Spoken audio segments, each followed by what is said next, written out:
Good morning. It is Sunday morning, and we are not meeting today because the snow is on the ground.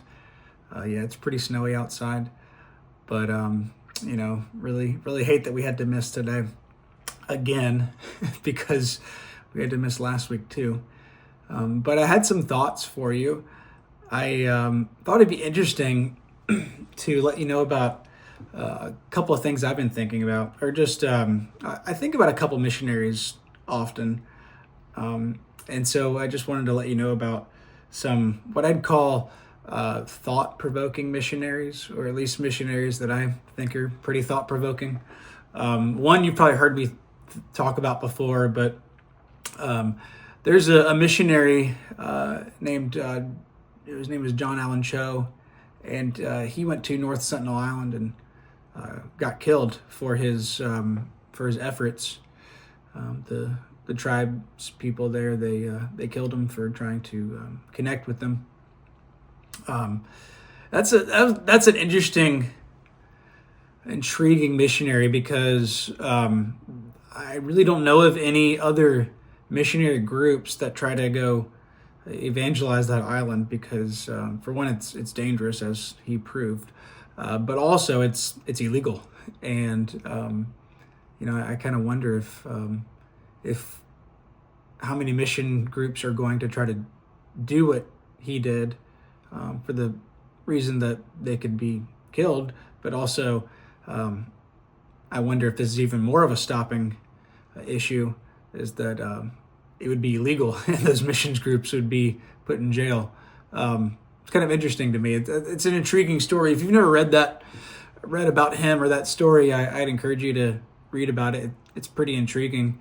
What he did, it's, I guess, kind of similar to the Elliot, Jim Elliot missionary, although not as a happy of an ending, I guess, because the Jim Elliot mission story has his wife going and reestablishing a connection with the tribe that killed him, and eventually that tribe came to Jesus. But yeah, I mean, those are some interesting, intriguing missionary stories. But I guess the John Allen Chau one is more intriguing to me, just because it's a story that I feel like doesn't yet have an ending. His story obviously ended, on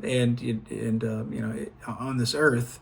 But I wonder if there's other people that have been influenced by him and may reach that island at some point. So that's an intriguing one, because I think the story hasn't ended yet. But there also is another intriguing story whose mission story has ended, and ended a long time ago, and it's David Livingstone. I don't know if you've ever heard of the famous phrase, Dr. Livingstone, I presume. Maybe you have, maybe you haven't heard of that phrase, but that's one of those funny phrases that people throw around. I've heard in different comedic skits or movies, and so this David Livingstone, I would say, is kind of intriguing, I think, because he's kind of known as the greatest terrible missionary, and so yeah, it's kind of an interesting way to think about somebody. But I guess in the normal evangelistic sense, they say that he was kind of awful at what normal missionaries do, I guess, back then, was to establish mission posts. He was kind of awful at that, but after being, I guess, thrown aside by the normal kind of missionary societies, his determination, pulled through, and he ended up accomplishing some pretty amazing things. I think about what makes him incredible is when I read about the things that he accomplished and how he accomplished them, and just his life story. He just strikes me as just a normal person who did extraordinary things because he had incredible determination and drive. And so I guess it almost makes me think that everything that he did could have been done by anybody if they only had his level of courage and determination, which is kind of challenging, I think, when you see a seemingly normal kind of man accomplishing incredible things, and the things that he is known to have accomplished is being credited as being, the first European to go and explore, I guess, the heart of Africa, or the central parts of Africa and all the way across Africa. And he worked to establish trade routes and all kinds of other things in terms of commerce. And this was because his goal was to end the slave trade in that part of Africa. So he got cast aside by the normal missionary societies because he wasn't quite able to establish mission posts in the way that they thought about him. But then he saw a need. Eventually his mission to Africa evolved, and he established other support, and he eventually did amazing things like work to establish the trade routes and work to establish commerce in Africa so that his people could come and influence the area, stop the slave trade, but also Christianity could influence the area. And he did these things. He never stopped spreading the gospel. He always proclaimed the gospel where he went, but he did it in a way that was just different. And it was kind of, it's really intriguing to think about, because he really, I guess, pioneered his own way of being a missionary. And he saw a need, and he went to solve those needs for God. So that, I think that's why it's so intriguing to me.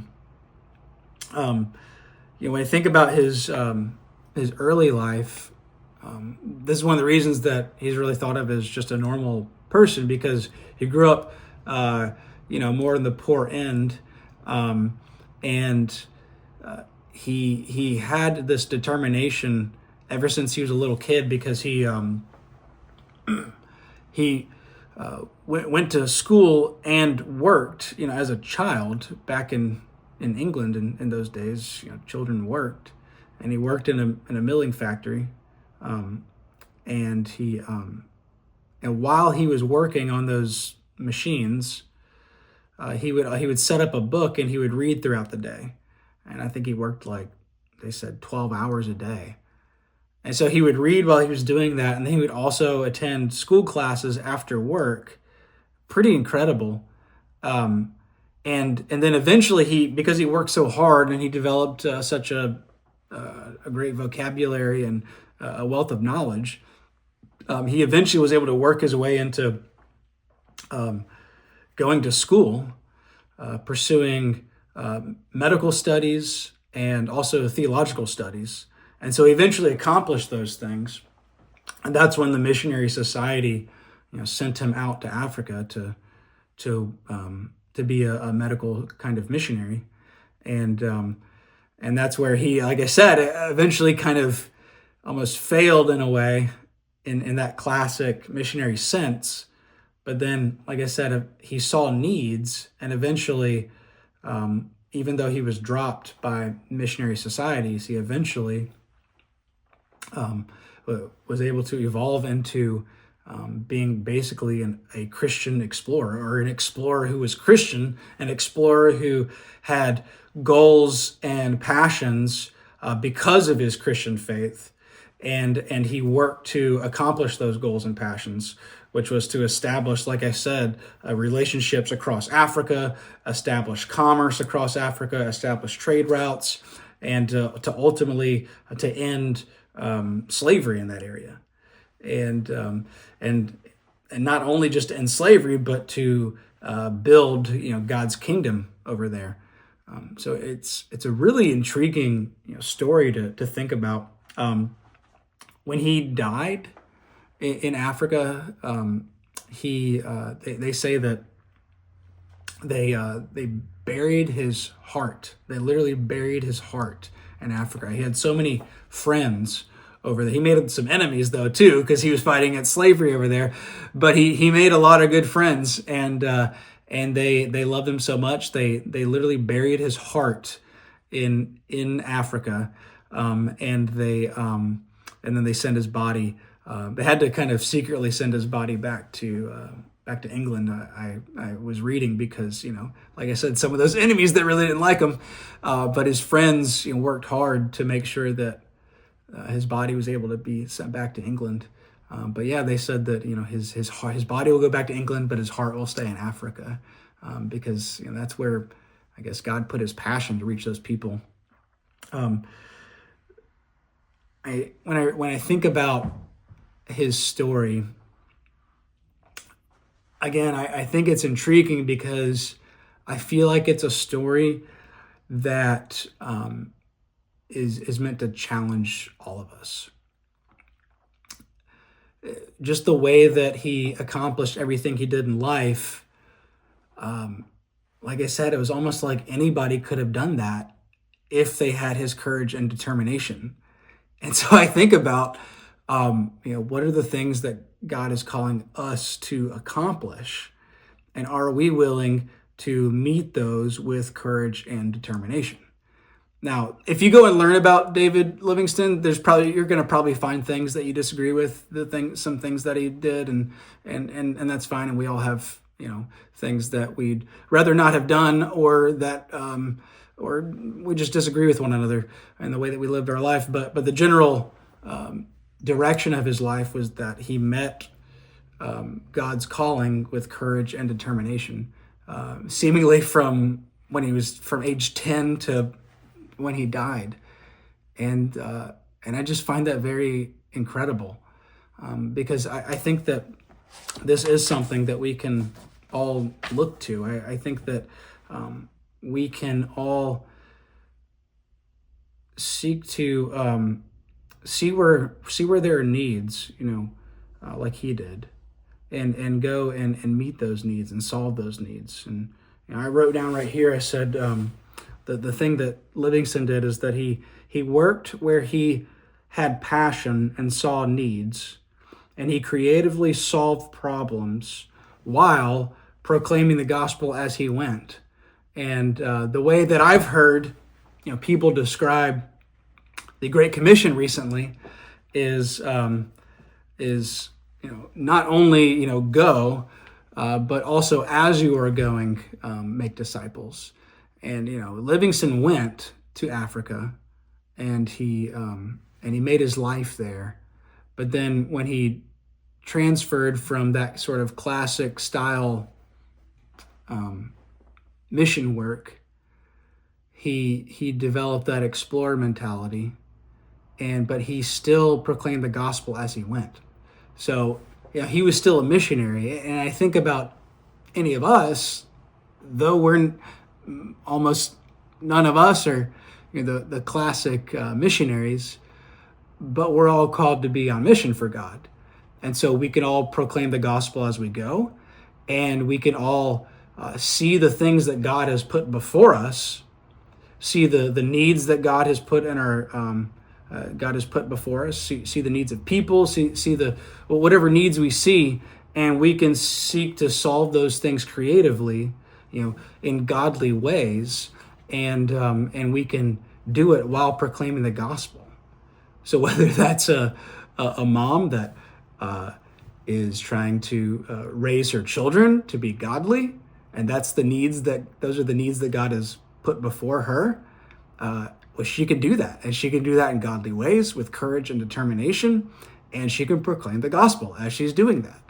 She can win over her children. She can win over her friends. She can. There's lots of ways that she can live that life with I think the level of courage and determination that Livingstone lived his life. A man who is working for his whole life. Again, doesn't matter if he's working that job as a classic missions job. The point is that he can work whatever job, whatever passion God has put before him. He can do it in a Christian way, he can also proclaim the gospel as he's living his life in that way. And so,